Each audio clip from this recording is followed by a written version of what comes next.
Tapi happy ending ya bang? Iya nggak tahu. Oh nggak boleh. Kebanyakan rata-rata narasumber bilang, wah bikin film tuh asik kok, gampang dan segala macam. Saya bilang enggak, buat film itu ribet, susah, ya, capek dan segala macam. Kenapa? Kalau kalian memang benar-benar mau terjun ke dalam dunia film, berarti kalian memang benar-benar yang serius, bukan cuma mau coba-coba, mau buat film aneh. Saya takutnya ketika dibilang bahwa membuat film itu gampang, nantinya akan menggampangkan. Nanti ada rencana kita membuatkan workshop kegiatan untuk teman-teman, ayo belajar kameramen, belajar tentang pengambilan komposisi dan bagaimana motivasi angle itu dipakai.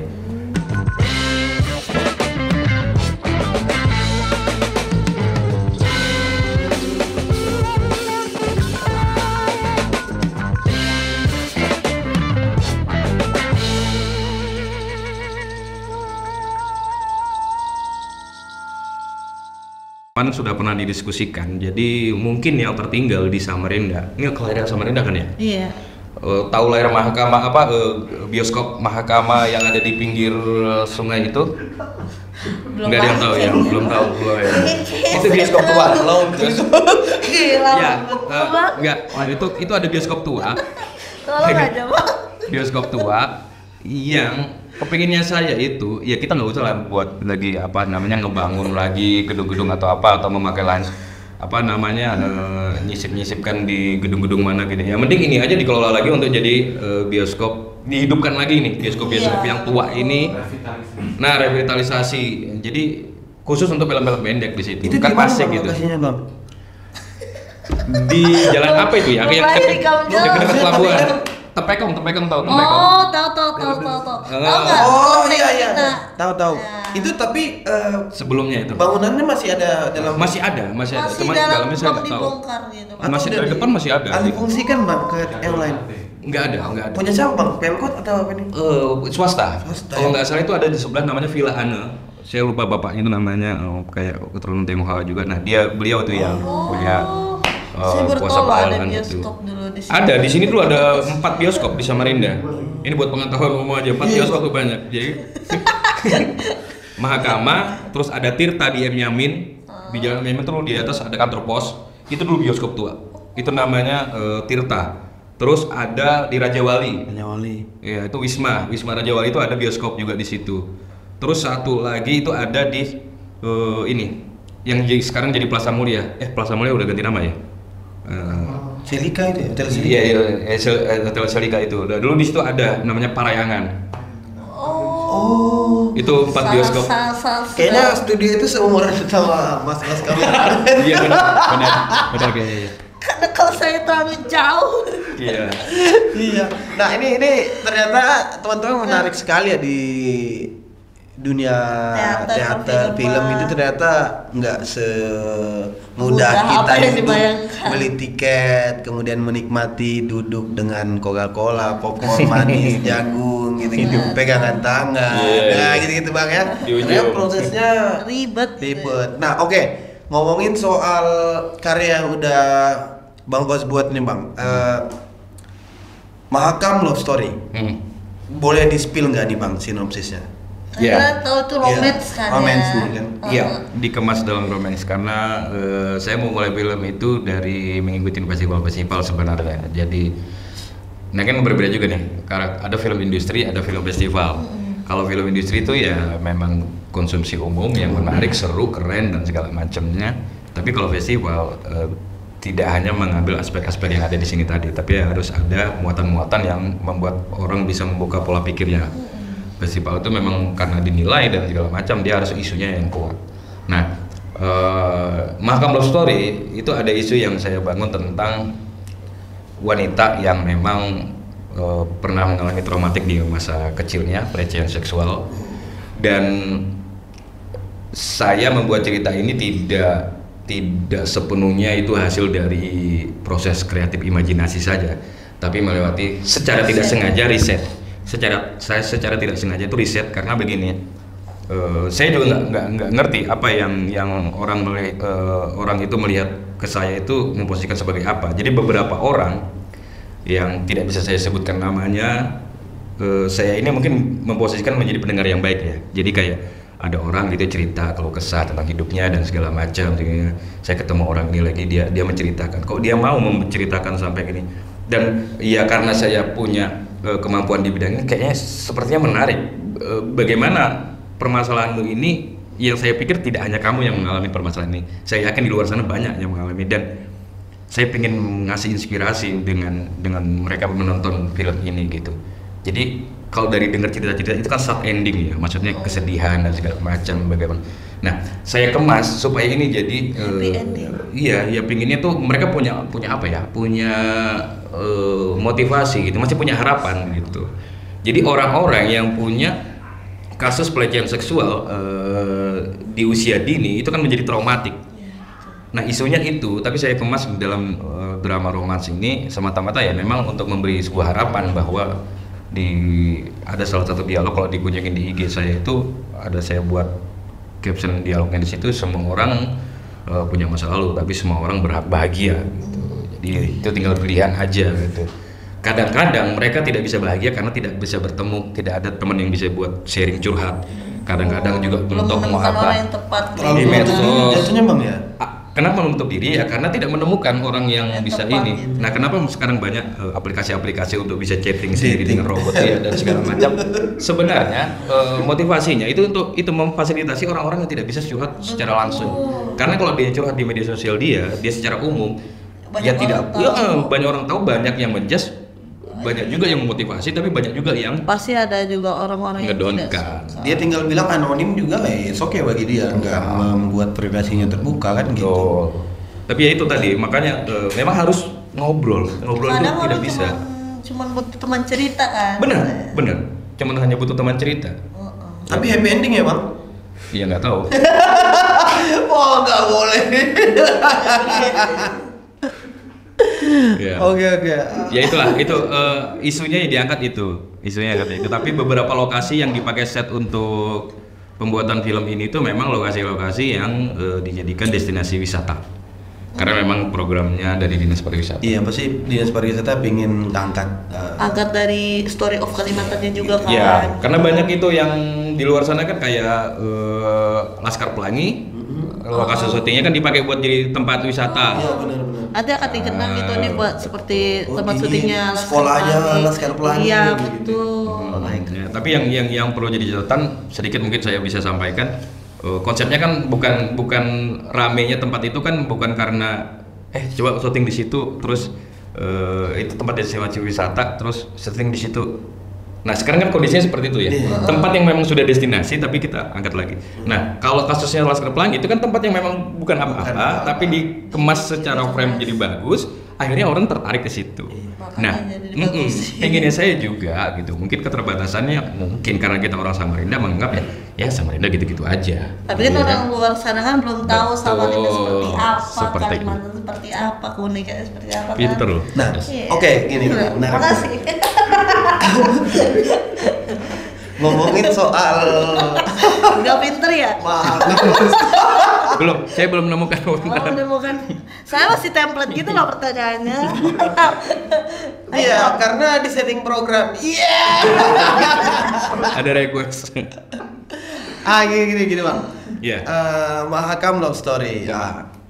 Kalau dari saya pribadi, saya akan berpikir bahwa sembari nanti menanti kan trailernya bisa ditonton nggak? Sudah bisa ditonton. Rilis kan? Sudah rilis. Di mana Bang? Di IG-nya Mahakam Love Story. Nanti teman-teman bisa cek. Ya. Kita ada di sini kita cantumkan. Boleh. Nah gitu Bang, gini. Bagaimana sih Bang memulai dalam pembuatan film? Nah kebetulan juga kan Abang bisa ceritain, bisa dikorelasiin dengan aku nyari talent tuh sebulan gitu-gitu. Terus lepasinnya gimana, castingnya gimana gitu. Boleh dijelasin biar teman-teman yang nonton nggak merasa susah ternyata bikin film gitu. Oh iya. Secara teknisnya lah Bang. Iya. Secara mudah dan teknisnya. Kalau secara teknisnya seperti yang saya ceritakan tadi, jadi setelah 3 orang tadi, produser, penulis dan sutradara bertemu, nah sutradara akan membawa naskah cerita dari si penulis itu ke teman-teman kru yang nanti akan terlibat. teman-teman kru itu ada apa aja di situ, ada beberapa departemen ya kan. Kalau departemen kamera itu ada DOP, ada asisten kameramen, terus ada gaffer itu lampu, urusan lighting. Lalu ada artistik itu yang buat ngeset nih dia ya, buat begini ya, background dia buat rumah atau segala macam. Nah terus ada editor, ada sound. Jadi audio yang nantinya akan, kalau ngeliat proses pembuatan film, ada boom, ada clip on dan segala macam kayak gini ya itu. Nah terus nanti ada juga editor, dan sebenarnya banyak di dalam, kalau kita ngomongin secara proper ya, tim produksi film itu banyak. Ada yang namanya kortel itu koordinator talent, itu yang ngurusin hanya talent. Makannya dia, jamnya dia. Banyak gitu. lah istilahnya kalau kita jelasin. Nah, kalau sutradara itu juga nggak hanya satu. Sutradara itu ada Astrada 1, Astrada 2, asisten sutradara 1, 2. Fungsinya juga beda-beda. Jadi asisten sutradara 1 ini yang dia ngurusin tentang actingnya si pemeran dan segala macam. Kalau Astrada 2 itu tentang penjadwalan. Nah, sutradara itu juga sebenarnya nggak lagi dia teriak action dan segala macam. Yang teriak action itu biasanya Astrada. Jadi Astrada itu cuma duduk di monitor. Iya. Oke, mulai. Udah dip. Kalau salah boleh teriak bang ya? Iya, itu udah tinggal gitu aja. Jadi nanti jadi memang posisi kena alasannya jadi supaya tidak salah paham tentang kok sutradara di dalam sebuah film itu seperti Tuhan ya, dia diposisikan dia tidak dia kadang kan yang membuat film bang, maksudnya iya benar, maksudnya dia tuh otaknya gitu kan. Otaknya dia tuh kayak didudukan, dirapiin, nggak boleh ngapa-ngapain, dia diambilkan minum kayak raja gitu lah, bahasa saya bilang raja. Karena begini, lebih kepada dia tidak boleh capek, moodnya tidak boleh jelek, karena nanti kalau dia capek dan moodnya jelek, itu setiap gambar yang diambil ketika udah nih oke aja, udah capek, udah moodnya oke, udah bagus gitu aja. Atau dia lagi lagi kesel gitu, lagi bad mood gitu, harusnya bisa ngambil lagi, jadi enggak. Nah itu makanya harusnya saudara tuh memang dikondisikan seperti itu supaya karena begini, setiap hari kita produksi, setiap day take itu kita mulai, itu kan duit terus keluar itu. Betul. Nanti kalau ada yang kurang stok gambarnya, ada yang ininya, itu nambah waktu itu nambah duit. Nambah scene tuh nambah duit, karena konsumsi dan segala macam, wah hebat lah. Nah itu, jadi harus juga disarankan ketika misalkan siapa yang menjadi sutradara, mencari timnya itu artinya yang memang sudah harus yang ngeling ya. Iya, yang sudah tahu kameranya begini, kan banyak nih kamera tanya-tanya lagi kan. Gaya-gaya seperti ini, dia suka gini, karena filmnya ini konsepnya begini. Beda kan kameramen misalnya DOP konsepnya action dengan DOP yang romance, iya kan beda. Kalau mungkin action lebih banyak handheldnya, kalau romance ya lebih banyak standar dia dan segala macamnya. Nah, setelah menemukan tim itu baru nanti penjadwalan dibuat penjadwalan, nanti yang ngurusin penjadwalan ya asisten sutradara 2 gitu yang menjadwalkan. Ada namanya call sheet itu untuk nanti jadwal scene berapa ya. Jadi shooting itu tidak ngerti scene 1, 2, 3, 4, 5 itu kita shooting dari 1, 2, 3, 4 enggak. Jadi kadang lompat gitu ya. Iya, kadang-kadang lompat itu disusun. Jadi satu tempat dihabiskan misalkan ada beberapa scene 3, scene 8 sama scene 11 yang ada di tempat ini. Itu digarap dalam satu waktu. Untuk memudahkan mobilisasi, karena mobilisasi itu duit lagi. Ya? Biar simple. Nah, prinsipnya kita shooting itu harus jangan sampai utang scene, jangan sampai makan hari gitu. Berarti naskah yang digarap itu udah benar-benar fix banget, karena dia kalau mau dirunut kan setidaknya 1 rilis, 2 aku harus melihat 1, 2 untuk menjalankan 3. Berarti udah benar-benar pakem ya. Jadi ada namanya draft. Kalau kita buat naskah itu draft kita buat dulu ya. Nah, draft 1 kita kasih ceret. Nanti dikoreksi nih sama produser sama investor misalkan, oke diganti ininya, diganti, nanti buat lagi, itu nanti kasih lagi draft 2 sampai final draft. Final draft itu artinya udah fix ini yang akan diproduksi, cerita ini yang akan diproduksi, adegan ini yang akan diproduksi. Oke. Naskah sudah jadi, dilempar sama Astrada 2. Nah itu nanti akan di breakdown. Naskah itu di breakdown, dibagi scene mana. Kan ada waktunya tuh siang dan malam. Yang malam mana, yang siang mana, itu nanti di breakdown, dipecah. Naskah itu dipecah sampai ke propertinya apa, sampai ininya pakai apa, lokasinya di mana.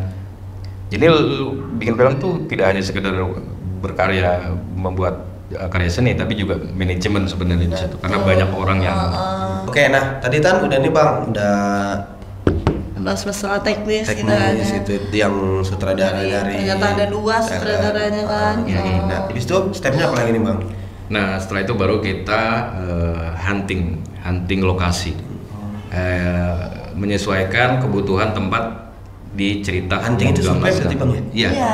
kita Mencari namanya hunting kan berburu. Ya. Kita berburu tempat yang memang sesuai. Nah di tempat yang sesuai itu tidak hanya kebutuhan tempat blocking untuk pemain saja, tapi yang kita perlu cek adalah blockingnya nanti lighting di mana, sumber listrik di mana, apakah kita butuh genset atau memang bisa nyolok ada sumber listrik di mana begitu. Terus kondisi angin seperti apa kalau anak sound, oh ini outdoor berarti harus ada angin, berarti dia harus ada tambahan yang bulu-bulu itu. Oh ini indoor, banyak. Jadi hunting itu tidak hanya blockingnya si pemain saja. Terus nanti ada juga namanya reki. Nah reki itu nanti sama pemain nanti kita lihat, oh reki ini pergerakan kamera ke sini ini bocornya apa aja. Nanti tiap part tahu nih, oh ini yang bocor berarti ini tutupin pakai apa atau dipindahkan atau seperti apa. Seperti itu. Udah itu ada. Nah ini asisten sutradara 1 dia buka casting untuk kebutuhan pemain, siapa orang tua, anak-anak, bapak-bapak, ini udah open casting. Nanti setelah sudah ada yang daftar, kita coba tes cam, kita tes dia rating dia cocok atau tidak dengan kebutuhan di naskah. Ketika cocok lolos, baru kita ada yang namanya kita reading membaca naskah keseluruhan pemain. Membaca naskah keseluruhan pemain dari awal sampai habis selesai. Habis itu baru ada yang khusus sendiri. Kalau tadi kan global reading itu kita beberapa pemain yang semua terlibat. Terus ada yang tokoh utama saja, ada yang itu ada sendiri lagi. Nah, teman-teman tim itu ada yang namanya PPM. PPM tuh persiapan untuk produksi. Jadi pertemuan pertama kita saudara jelasin tentang konsepnya dia, bla bla bla bla A sampai Z begini-gini. Nanti tim kamera akan melihat pakai ini. Nanti betting keduanya lagi itu dia akan mencari sewaan di mana, harganya berapa, budgeting dan segala macam. Nah sampai ke situ, nah itu ada namanya line producer. Line producer itu dia yang di lapangan, berbeda dengan produser, berbeda lagi dengan executive producer. Nah line producer ini nanti akan menangani tentang permasalahan perizinan di lokasi, tentang kebutuhan konsumsinya anak-anak dia dan segala macam. Dia tuh yang line producer itu yang akan langsung berhubungan dengan orang di luar dari tim begitu. Baru udah clear semua, udah siap, kita tentuin jadwal besok syuting. Oke, baru kita mulai syuting. Panjang durasi, misalnya lama produksinya itu dari apa Bang biasanya? Iya, kebutuhan dari banyaknya scene dan panjangnya naskah. Biasanya sih normalnya 1 lembar HPS itu kalau naskah itu hitungannya jadinya nanti 1 menit. Tapi tergantung ya, itu cuman gambaran secara umum. Makanya kalau layar lebar itu bisa 100-an lebih lembaran naskahnya. Scene-nya bisa sampai ratusan lebih. Kadang sampai kayak modul ya. Nah kalau film pendek mungkin paling banyak 30, itu ada 15. Scene-nya mungkin ada sekitar 15, 18, 30. Tergantung juga. Belum lagi nanti kita ngeliat dialog-dialognya lagi di dalam. Jadi sekarang untuk membuat film-film begitu kan, siapa tahu kan anak muda ini kan Bang mau seperti Abang juga kayak buat film gitu. Kalau misalnya itu disupport gitu ya Bang sekarang tuh dari tim-tim perfilman gitu. Atau ada komunitasnya Bang, atau ada apa nih yang mewadahi atau memfasilitasi generasi muda yang ingin membuat film tapi juga masih ada keterbatasan dalam hal media, alat gitu. Karena kita nggak bisa pungkiri Bang, HP sekarang semakin canggih, semakin mensupport kan. Siapa tahu dengan HP aja bisa. Apa-apa kan kamera aja, pakai kamera aja. Gimana Bang tanggapan soal itu Bang? Iya, menarik pertanyaannya. Jadi memang fenomenanya yang saya alamin, ya kebetulan saya transisi dari zaman nggak enak sampai kayak enak yang sekarang ya, gitu. Karena teknologi sekarang sudah mudah dan segala macam. Dulu saya memproduksi film di tahun 2013 itu ya hanya juga menggunakan kamera DSLR doang, tidak ada perangkat audio, tidak ada lighting. Sangat minim. Sangat minim sekali, tidak ada penyewaan. Tidak menutup kemungkinan untuk masih bergelut di dunia perfilman ya. Iya, karena senang berkarya itu, karena senang, karena apa ya? Ya bisa juga dibilang kegemaran, enggak hobi juga, tapi nah ini suka. film itu kan kalau menurut sejarahnya itu adalah dulu mungkin itu adalah bahan sebagai bahasanya propaganda lah ya. Ada message, ada pesan, ada sebuah muatan, ada misi gitu. Kita tidak sekedar bekedar ini karya seni yang indah dan ini, tapi ada sesuatu hal yang disampaikan. Jadi ketika sekarang sudah merujuk kepada dalam karya seni, otomatis orang bercurhat, orang memotivasi orang mau gelisah keluh kesah tentang ini, ya dia kemas dalam sebuah film. Padahal misinya itu tadi menjelaskan dalam bentuk yang memang bertutur, bercerita gitu. Ya apa bedanya film dokumenter dengan film fiksi misalkan. Nah, kenapa kalau di fiksi lebih banyak digemarin ketimbang dokumenter gitu? Karena memang dibuat, direkonstruksi ulang adegannya. Oh seperti ini, orang lebih senang mendengarkan cerita gitu. Nah, itu jadi menarik ya kalau orang-orang memang teman-teman di luar sana, apalagi sekarang kondisinya sudah semua itu mendukung penyewaan, ada alat sudah canggih-canggih semua. Terus teman-teman komunitas juga ada. Kemarin yang baru kelar juga itu teman-teman Jagat Raya Film itu juga baru menyelesaikan membuat film horor. Nah, kalau bicara tentang equipment atau alat yang dipakai, memang di dalam sebuah produksi film itu modal utama orang buat film itu kamera. Modal utamanya kamera gitu. Ada kamera bisa nggak buat film? Bisa. Tapi sekarang kita bicara masalah film ini kan di dalamnya ada yang namanya sinematografi. Di dalamnya itu ada yang namanya sinematografi, ada yang namanya mise en scène, yang apa yang diambil di dalam sebuah gambar ditangkap oleh kamera ini semuanya bentuknya informasi. Nah, kalau equipmentnya kita itu hanya mendapatkan beberapa elemen saja, taruhlah contoh kita menggunakan handphone ya, kita bisa mengambil gambar dengan bagus, kualitas dengan bagus, sekarang sudah banyak yang 4K dan segala macam, oke, gitu.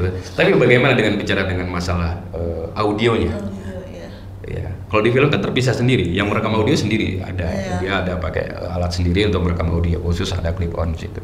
Ada 2 orang berdialog, ada 3 orang berdialog. Nah, kalau kamera kan cukup misalkan 1, 2. Nah, gimana inputnya ini bisa banyak? Jadi lebih kepada penggunaan HP untuk membuat film itu bisa. Kalau dibilang buat film bisa. Tapi nanti secara tampilan sajian, apakah ini sudah bisa menutupin kebutuhan gambar dari sebuah film? Belum bicara masalah shot, belum bicara masalah audio, belum bicara masalah lighting. Boleh pakai handphone boleh, tapi juga kan ada tambahan lensanya. Jadi ada beberapa di luar sana saudara-saudara yang di-endorse oleh handphone untuk ditantang untuk buat film pakai handphone. Dia buat film pakai handphone memang benar. Tapi di depannya itu nggak cuman handphone begini doang. Dia ada rignya lagi, terus ada tambahan lensanya lagi. Karena tidak terlalu support untuk handphone aja. Iya, jadi jangan segala sesuatu itu diserahkan ke handphonenya juga. Jadi audio juga harus ada yang lighting juga harus ada lighting, karena kan sinematografi itu melukis dengan cara namanya lukisan itu kan ada gelap terangnya gitu. Kalau flat semua gambar gitu ya, di mana sinematiknya gitu, di mana filmisnya, itu kan pertanyaannya. Intinya kan barang-barang itu kan digunakan sesuai kebutuhan dan kegunaannya kan. Nah, perlu juga disclaimer teman-teman bahwa bukan berarti salah pakai HP ya, enggak. Boleh kayak reels itu ya wajar aja, karena dia enggak menitik beratkan audio yang kita rekam, misalkan view yang ingin kita tampilkan kan dia enggak menitik beratkan kepada audio dari video asli, tapi lebih ke insert musik yang transisi gitu teman-teman. Disclaimer dulu, itu bukan berarti tapi nanti ada orang yang nonton, ada yang komen, mana ada aku loh pakai HP gini-gini ya. Bukan. Kita bicara film kan, bukan bicara konten ya. Konten benar. Bukan bicara konten. Bahwa film disyaratkan lah ya, kalau lebih proper gitu kan pakai kamera. Karena kasusnya begini, saya pernah jadi salah satu penguji tugas TA gitu ya. Maksudnya dia ngambil sampai kayak pemakaian kalau saya bilang itu CinemaScope, memotong gambar jadi yang 16:9 itu jadi ditambahin lagi kan jadi panjang gitu ya. Dia gambar itu sinematik. Nah, itu juga kan salah pemahaman bahwa pemakaian itu tuh bukan semata-mata supaya kelihatan gambar lebih lebar, tapi itu perkembangan dari audiovisual. Dulu itu cuma stereo kanan kiri. Sekarang kalau kalian nonton di bioskop itu namanya Dolby. Itu ada 7.1 di kanan kiri. Nah, itu kenapa TV dulu cuma 4:3, sekarang makin melebar, itu karena perkembangan audio sudah bisa menangkap kanan dan kiri. Semakin keliling otomatis gambar itu bisa semakin lebar dia pergi. Itu tujuannya, bukan namanya sinematik. Yaitu mungkin Ini yang saya ketahuin ya, mungkin mudah-mudahan saya juga salah, mungkin kita sama-sama belajar lah. Jadi tidak melulu tuh yang dianggap sinematik itu seperti itu, dan tampilan, ini kadang-kadang ini bilang film, tapi secara tampilan kok kayak video. Ada misalkan nih buat film ya, ini kayak diskusi di ruang tamu. Tapi shot yang ditangkap, menurut saya waktu itu saya lihat, ini kok kayak talk show. Shootnya kayak talk show, karena film nih. Betul. Di film penaruhan kamera, angle kamera itu ada device photography namanya. Device photography itu salah satunya cut. Jadi continuity, cut, composition, terus kamera angle. Nah, kita bicara kamera angle. Sering kan kalau di film nonton misalkan ada orang duduk di ujung sudut ruangan gitu, terus ada cahaya kecil situ, terus kamera dari atas menyorot. Nah, kira-kira tanpa dialog ini adegan seperti apa? Pasti adegan yang sedih-sedih, yang tertekan dan segala macam. Nah, kenapa kamera ini angle-nya agak high? Jadi supaya dia memberi tekanan kepada si karakter. Bahwa ini bisa nggak ditaruh bisa. Tapi maknanya beda. Iya, biasa aja. Acting dia juga ini sama nih, actingnya sama. Taruhlah begini nih, saya coba contohkan misalkan ada orang berlari, kamera cuma still diam, orang lari, di follow. Nah, bedakan dengan orang lari, kamera juga ikut berlari. Terus bedakan lagi orang lari begini, kamera tanpa nge-crash, nabrak. Orang lari ke sini, kamera ke sana. 3 gambar itu dengan talent yang sama, dengan emosi yang sama, tapi secara visual nantinya beda. Nah, itu di film mempelajari tentang itu. Tapi kalau di konten kreator, membuat video atau apapun kayak sekarang kan wedding sinematik dan segala macam kan dibuat kayak film, ada ceritanya. Iya, bahwa dia memakai disiplin ilmu film, tapi belum bisa dibilang dengan itu bahwa produknya sinema. Ya, begitu. Aduh, kayaknya ini kayak kuliah dong, sekali. Enggak, saya belajarnya kuliahnya sejalan. Kayak banyak gitu kebutuhannya untuk perfilman gitu ya kan, nggak semena-mena cuman butuh kamera, pemain itu kan, itu banyak yang support juga. Iya, sorry saya potong. Tapi lagi-lagi bukan memberatkan ya, bahwa membuat film itu asik. Nah itu tadi, sorry saya belum nyambungin ke sekarang di Samarinda, khususnya di Samarinda teman-teman yang membuat film itu ada yang namanya teman-teman di Layar Mahkamah, ada yang namanya Perspektif Film, ada Jagat Raya Film. Coba deh kunjungin Instagram mereka ketika mau kolaborasi. Nah ini kita lagi semangat ini, ada teman-teman yang memang pengkaryaan untuk festival yang ada duitnya, ibaratnya nggak punya kamera atau nggak punya audio, kita bisa support kok gitu, kita bisa bantu kok. Ayo kekurangannya di mana, kita bisa bantu. Nah itu semangatnya di situ. Itu akan menjadi asik, karena saya sering ngasih workshop ke teman-teman ini di dalam sebuah forum belajar film itu. Kebanyakan rata-rata narasumber bilang bahwa bikin film tuh asik kok, gampang dan segala macam. Saya bilang enggak, buat film itu ribet, susah, ya, capek dan segala macam. Kenapa? Kalau kalian memang benar-benar mau terjun ke dalam dunia film, berarti kalian memang benar-benar yang serius, bukan cuma mau coba-coba, mau buat filman nih. Kalau orang-orang yang gitu ya bakal tersingkir. Bahwa saya takutnya ketika dibilang bahwa membuat film itu gampang, nantinya akan menggampangkan. Satu contoh, dia nggak punya aktor orang tua. Jadi kamu aja jadi orang tua lah ya, di make upin. Nah sedangkan make up kita ini kan ya tau lah kemampuannya semua. Terus di kamera kan kelihatan banget nih, dia muda kok jadi kayak orang tua gitu. Tapi kan kelihatan jadi tidak natural, jadi ini adegan serius kok jadi ketawa gitu. Kayak menghilangkan esensi orang tua itu Pak. Betul. Wah make upnya nggak cocok gitu. Terus misalkan ini adegannya di pantai.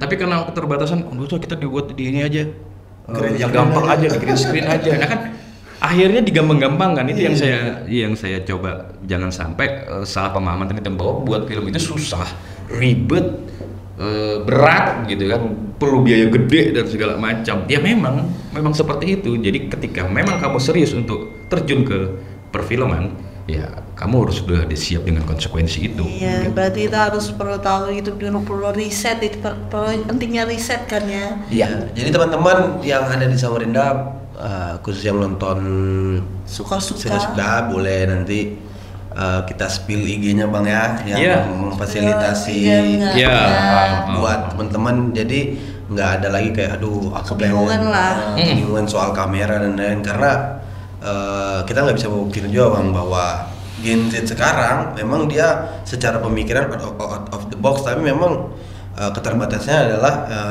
alat dan lain-lain. Karena kalau buat film tuh nggak bisa yang kayak kamera 9 juta, kamera 3 juta, 4 juta gitu. Mungkin bisa, tapi ya itu hasilnya audionya lagi ya, gitu. Ini mungkin tambahan sedikit tentang itu. Saya rasa kayaknya sekarang itu lebih gampang ya menemukan kamera-kamera untuk ini sebenarnya. Bisa aja. Oh, gitu. bisa Bang. Banyak yang punya gitu. Kekurangan kamera tuh saya rasa nggak mungkin. Ketika dia punya niatan membuat film, pasti otomatis dia punya kamera. Dia punya kamera. Cuman permasalahannya ini tadi kita bicara masalah teknis. Who behind the gun-nya ini gitu. Kamu dikasih sniper tapi kamu menembaknya dari dekat buat apa? Gitu. Kamu dikasih pistol ya itu. Lebih ke situnya sih. Nanti mungkin deh buat workshop. Gitu kan. Nanti ada rencana kita membuatkan workshop kegiatan untuk teman-teman, ayo belajar kameramen, belajar tentang pengambilan komposisi dan bagaimana motivasi angle itu dipakai. Lebih ke situ sih. Kalau udah ke situ kan siapapun kameramen ini kan punya style masing-masing ya. Iya. Mungkin abangnya juga ngambil gambar pasti beda, saya ngambil gambar beda, ini ngambil gambar juga pasti beda. Nah itu nanti kan punya genre sendiri-sendiri gitu.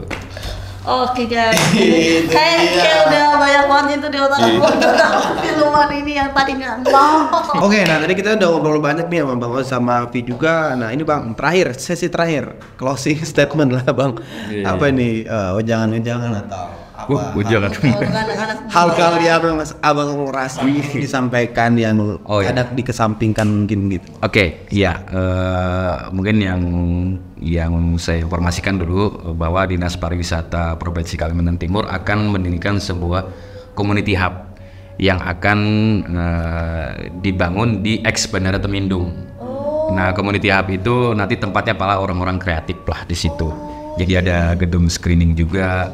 Jadi ada kayak mungkin alat-alat musik juga di situ, teman-teman musik bisa nari, teman-teman bisa latihan tari, terus mungkin banyak lagi. Nah itu ada community hub yang digagas oleh semacam taman budaya juga. Semacam taman budaya, tapi dia fokus kepada industri kreatif yang ada di 16 subsektor kreatif di Dinas Pariwisata ya di Kalimantan Timur kan. Ya itu yang pertama. Jadi dengan adanya itu teman-teman juga harusnya lebih bersemangat gitu karena ada pemerintah ini sudah betul wadahnya sudah ada. Nah teman-teman siap nih, jangan hanya cuman berkarya tapi juga pesan saya harus muncul. Kenapa harus muncul? Harus show off. Zaman sekarang harus show off. Kita udah tahu sadar di depan mata bahwa IKN akan berdiri di Kalimantan Timur. Rumor-rumornya kita jangan sampai jadi penonton ya. Bagaimana caranya supaya tidak jadi penonton?